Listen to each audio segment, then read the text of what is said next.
It started like any ordinary summer day at Lake Travis in 1998.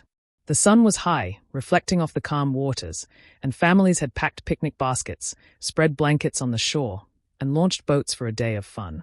The four cousins, Emily, Jake, Sarah, and little Tommy, were especially excited. For them, it was the ultimate escape from the routines of school and chores.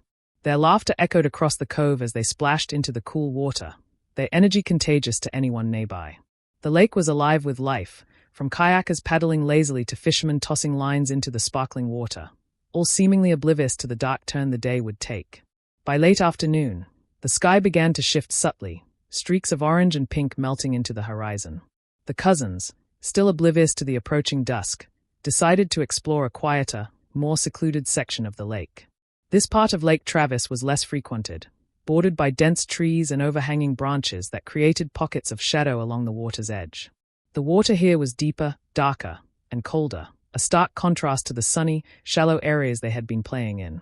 Still, curiosity got the better of them. They waded further in, calling to each other and daring one another to swim into the deeper sections.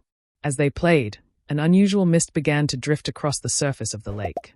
At first, it was barely noticeable, a thin layer of fog hovering just above the water. But it quickly thickened, curling around the trees and cloaking the cousins in a grayish haze.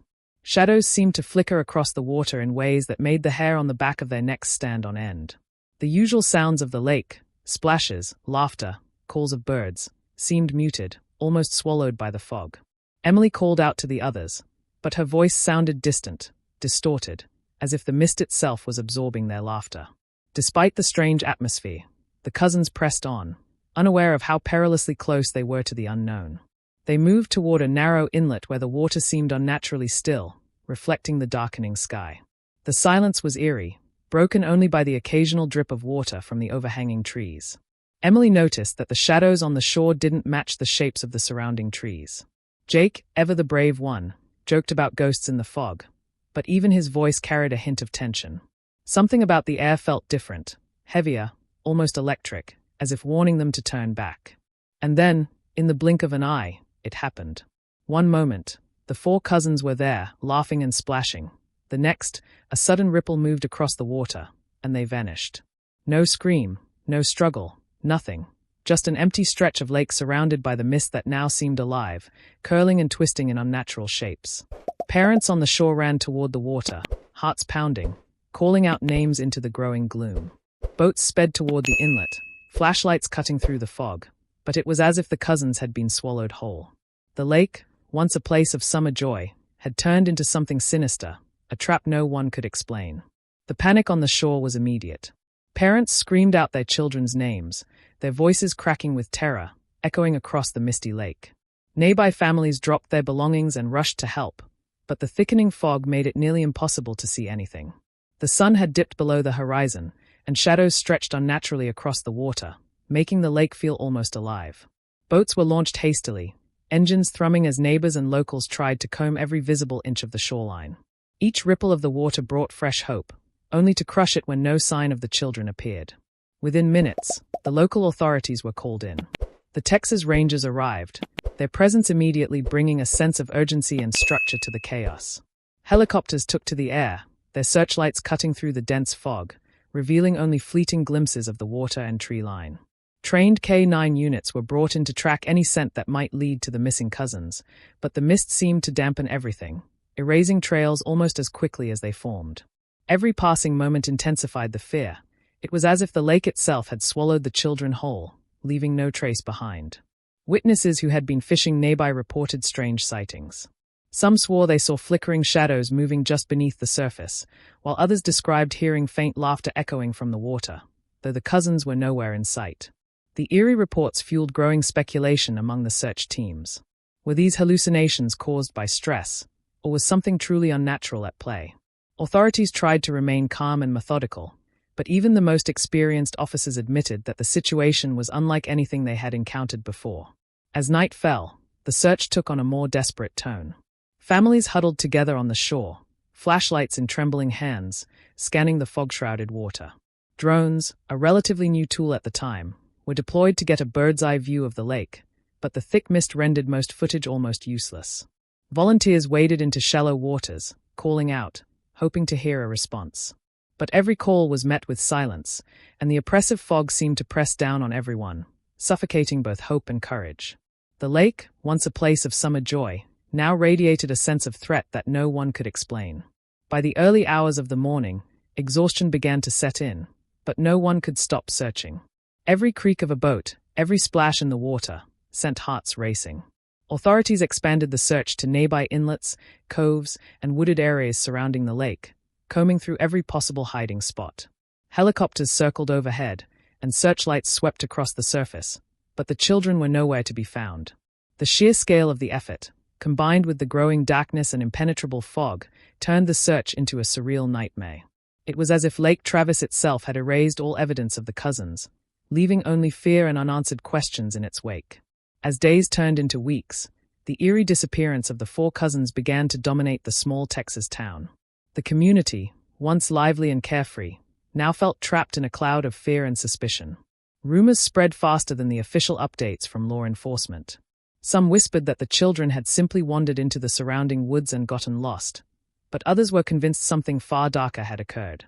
Every creaking branch and rustling leaf was interpreted as a sinister sign, and the foggy shoreline of Lake Travis became a place of whispered dread. Local newspapers and TV stations fueled the growing paranoia.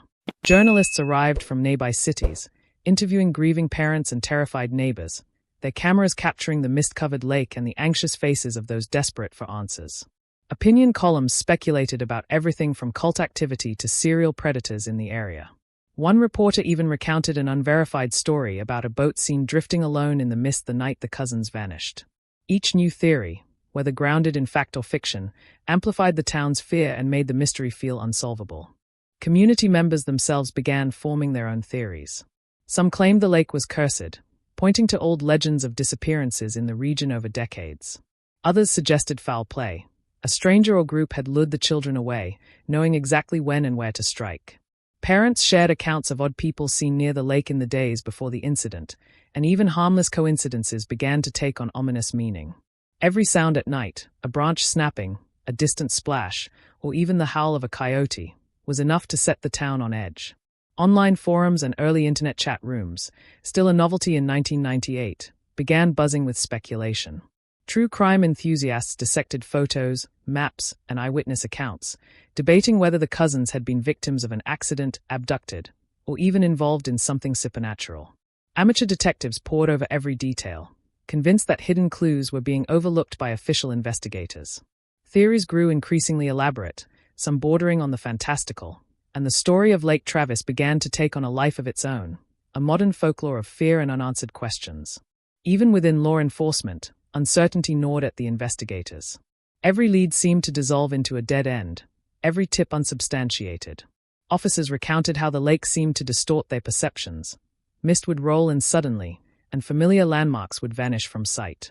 The combination of local legends, eyewitness inconsistencies, and a lack of tangible evidence created a perfect storm for paranoia. The cousins' disappearance was no longer just a missing person case. It had become a puzzle that seemed almost impossible to solve, leaving the town desperate for answers and teetering on the edge of hysteria. Years passed, and the story of the missing cousins at Lake Travis slowly faded from national headlines, though it never left the minds of those who lived through it. Families grieved in silence, clinging to hope that someday, some clue would emerge. The case had gone cold, and despite countless interviews, tips, and searches, authorities had found nothing. Yet, deep within the FBI archives, the case remained open, quietly reviewed by agents who sensed there was more beneath the surface than anyone had uncovered at the time. Then, in 2023, a shocking development shook the nation. A previously overlooked tip came in, describing unusual underwater formations near a secluded section of Lake Travis. The tipster was vague but adamant, insisting that something hidden beneath the water could finally reveal what had happened decades ago. The FBI immediately deployed a specialized team, equipped with advanced sonar scanning, underwater drones, and forensic divers. Unlike the technology available in 1998, modern equipment allowed them to see the lake in unprecedented detail, peeling back layers of mystery that had eluded generations of investigators. The first scans revealed something completely unexpected: a hidden underwater chamber, nestled beneath jagged rocks and thick vegetation, invisible from the surface. Divers cautiously entered the chamber, their flashlights cutting through the murky water, illuminating what appeared to be an assortment of items preserved in eerie silence. Among them were belongings unmistakably tied to the missing cousins, toys, clothing, even personal trinkets that had vanished with them all those years ago. The items were arranged in a way that seemed deliberate, almost ritualistic, sending shivers down the spines of everyone present. Investigators were stunned not only by the discovery but by the state of preservation. Despite being submerged for 25 years, many items were remarkably intact, giving the chilling impression that someone had intentionally placed them in the chamber. DNA analysis confirmed traces of the children's presence, though nothing indicated what had happened to them after they entered the lake. It was a breakthrough that changed the case entirely. What had once been a tragic disappearance now hinted at calculated and possibly sinister activity, raising more questions than answers. News of the discovery spread like wildfire. National media covered the FBI's findings with images of the fog-covered lake and recovered items, reigniting interest in a case that had haunted Texas for a quarter of a century. Experts debated the implications, ranging from human abduction to dark local legends.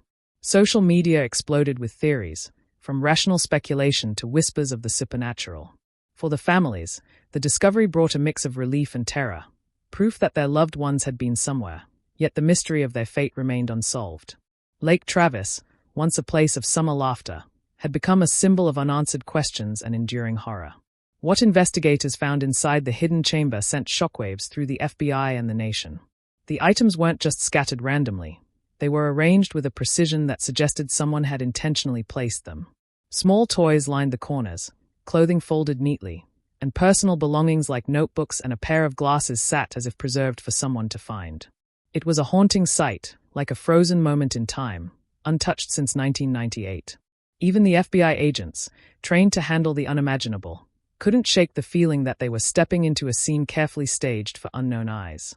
The forensic team quickly began analyzing the items for any DNA or fingerprints. Traces of the children were present, as expected, but there was something unsettling about what else they found. Partial fingerprints and DNA evidence that didn't match any of the four cousins hinted at the presence of an unknown individual, someone who had been in the chamber, possibly the person responsible for their disappearance.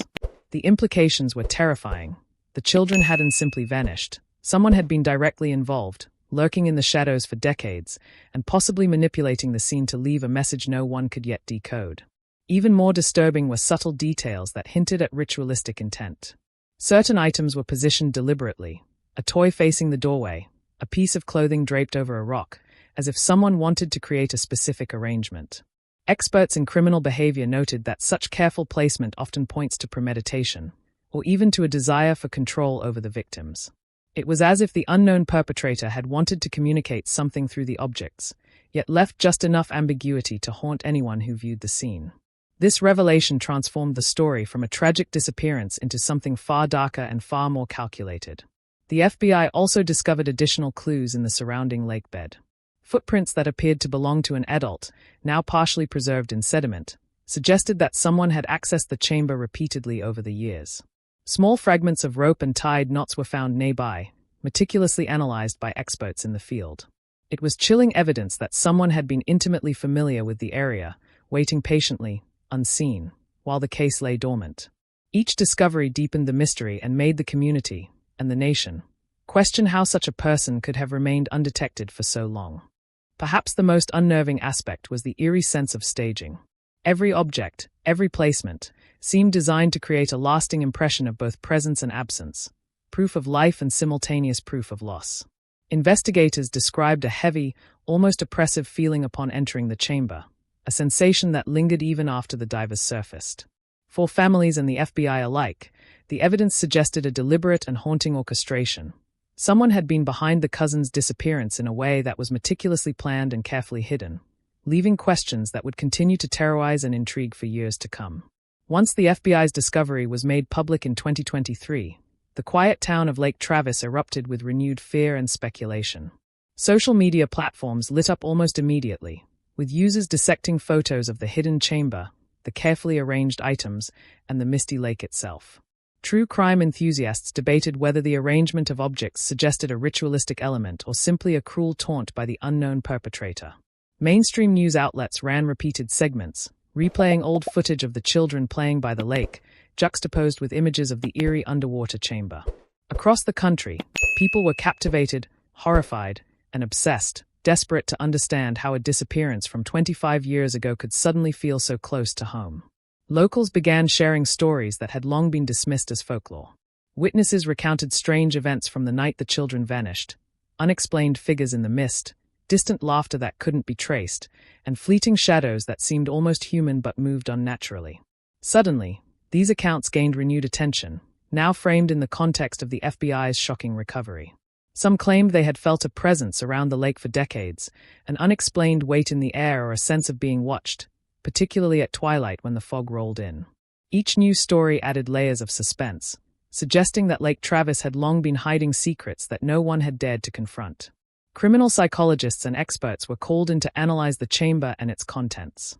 They suggested that the unknown perpetrator might have been deliberately creating a memory space, a place designed to preserve control over the victims even decades after the disappearance.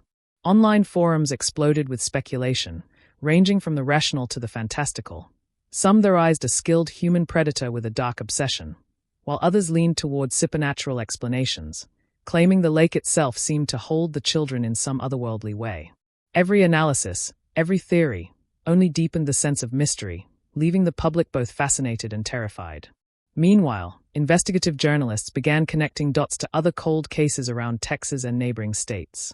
Reports surfaced of unexplained disappearances near lakes and remote waterways, often with eerily similar patterns. Children vanishing near misty waters, little evidence left behind, and occasional reports of strange objects or arranged items. Conspiracy theories quickly spread online, suggesting that the Lake Travis case might be part of a larger, coordinated series of abductions. The FBI remained tight-lipped, releasing only enough information to confirm the authenticity of the chamber and its contents, further fueling curiosity and dread among the public. For the families of Emily, Jake, Sarah, and Tommy, the renewed attention was a double-edged sword. On one hand, it validated the years of grief and suspicion they had carried silently. On the other, it reopened old wounds with the horrifying realization that the circumstances of their children's disappearance were far more deliberate and sinister than they had ever imagined. Town residents, too, found themselves walking past the lake with caution, especially at twilight, when memories of that fateful summer evening felt closest to the present. The case, once a cold mystery, had now become a living, breathing nightmare, leaving everyone wondering just how much of the truth might still be lurking in the shadows of Lake Travis. Even after the FBI's shocking discoveries, Lake Travis seemed to hold onto its secrets with an almost unnatural stubbornness. Locals reported an uneasy stillness around the water, especially at twilight, when the fog would drift across the surface, curling in ghostly patterns. Boaters and fishermen began avoiding the secluded cove entirely, citing feelings of being watched or hearing faint, untraceable sounds echoing from the lake. It was as if the events of 1998 had left a permanent mark on the environment itself, turning a once popular recreational spot into a place that inspired fear rather than joy. The families of the missing cousins continued their search for answers, but each new piece of evidence from the FBI raised more questions than it solved. The arrangement of the recovered items suggested deliberate intent, yet no suspect was ever identified, and no definitive explanation emerged for the cousins' fate. The ambiguity was almost worse than the unknown itself, proof that someone had orchestrated the disappearance, but with no clarity on who or why. Every whisper of movement in the trees, every ripple in the water, reminded them of the children who had vanished and of the unresolved nightmare that still haunted their lives. Even the town itself seemed changed. Lake Travis became a place of cautionary tales, a source of whispered warnings for new residents and visitors. Local guides refused to take tourists to the hidden cove, and legends about the lake began circulating more widely, each retelling adding layers of fear and intrigue. Halloween stories and true crime podcasts picked up the tale, drawing national attention to a case that had already spanned a quarter of a century. Yet, for all the speculation and media attention, the truth remained maddeningly elusive, as though the lake had absorbed the answers into its depths, keeping them hidden from human eyes. Psychologists and criminal experts speculated endlessly, offering theories ranging from the methodical to the macabre. Some suggested that the perpetrator might still be alive, watching from afar, waiting to see how the decades-long mystery would unfold. Others believed that the lake itself had become a symbol of darkness, a reminder that certain acts of evil leave permanent imprints that extend far beyond their immediate victims. The story of the cousins became a lens through which the entire community viewed Lake Travis, not just as a scenic summer destination, but as a place where innocence could vanish in a heartbeat, leaving only fear and unanswered questions. And yet, the questions persisted. What really happened that summer evening?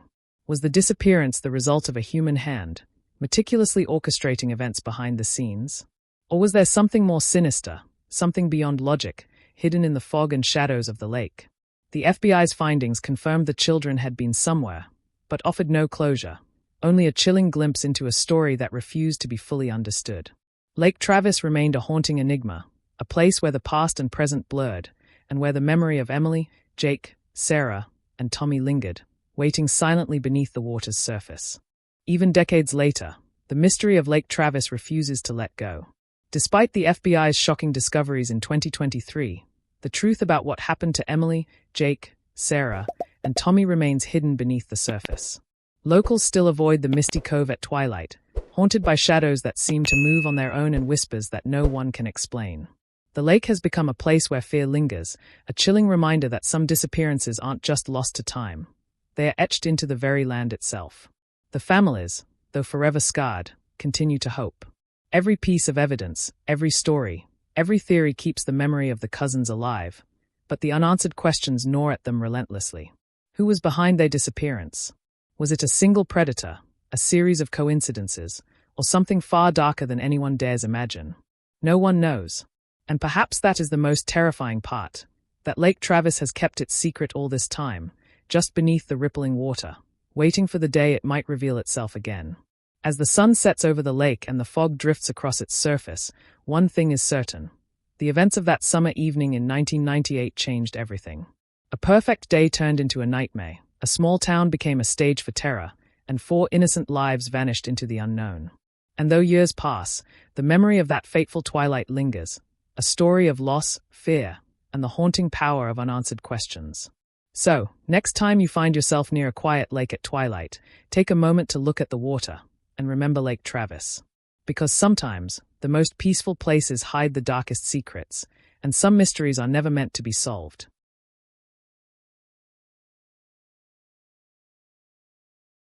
If you liked this video, don't forget to hit that like button, share it with your friends, and drop your thoughts in the comments below. Most importantly, subscribe and hit the bell icon so the next secret finds you first.